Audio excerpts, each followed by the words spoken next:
bilang tatay-tatayan, naging tatay ng ilang taon din na nakikipaglaban para sa alam nating katotohanan at para sa inagbayan na rin at para sa gobyernong matapat ni Pangulong Bongbong. Dahil tayo naniniwala tayo siguro lahat dito, wala naman sigurado imbitadong mga sumusuporta sa kabilang grupo. Dahil noong isang araw, may tumawag po sa akin na empleyado po ng isang senador na kung tawagin nyo ay senador. At meron pong senador na solid na kahit sunugin siya, ang aamoy ay Duterte. So, sabi ko nga, hindi naman natin binastos dahil maganda naman yung pagkakasabi na kung pwedeng pumunta at magbigay ng huling mensahe para kay Mima. Sabi ko, baka pwede mas makakabuti itong wag na. At sabi naman ni Ma'am Arlene, wag na. Mas makakabuti siguro yon kasi alam naman natin na pag naiba ka, una, baka maging issue sa kanya.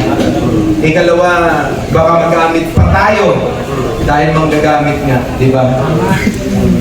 Ikatlo, parang siguro mas okay ipagdasal na nga lang.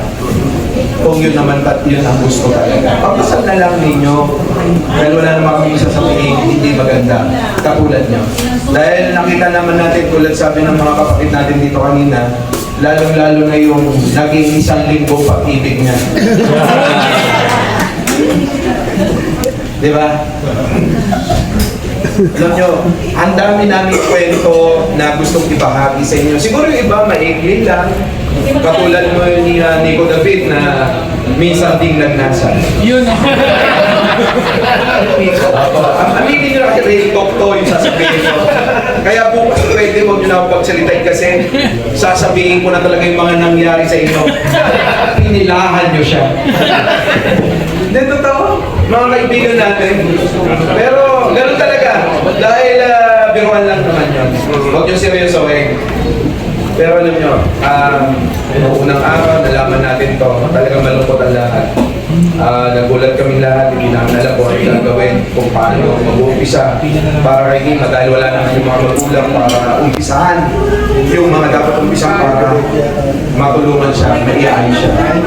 Alam nyo, maraming salamat sa Pangulong Bongbong dahil yung mga tinawagan natin na lahat tumugon. At ang ganda nga ng mga sinabi dahil biglang nag-imbestiga na ang PNP, CIDG, NBI. Thank you kay General Narcotics, basya niyo siya. Halos araw-araw binabanatan niya. John Vic Remulla, sir, DILG, basya niyo siya. Maging kahit sino, hindi namimilit siya. Basta alam niya na may mali, alam niya na may dapat malaman ng taong bayan, hindi niyo mapipigilan siya. So yan po, si Mima, ganyan katapang siya. So yun guys, narinig po natin yung pahayag po ni Sir or Boss Mike Cervera. Dito po sa kanyang speech, narinig po natin na gusto daw pong pumunta nito pong si Senator Robin Padilla. Ngunit ang kanya pong sinabi ay hindi na lang. Ayan.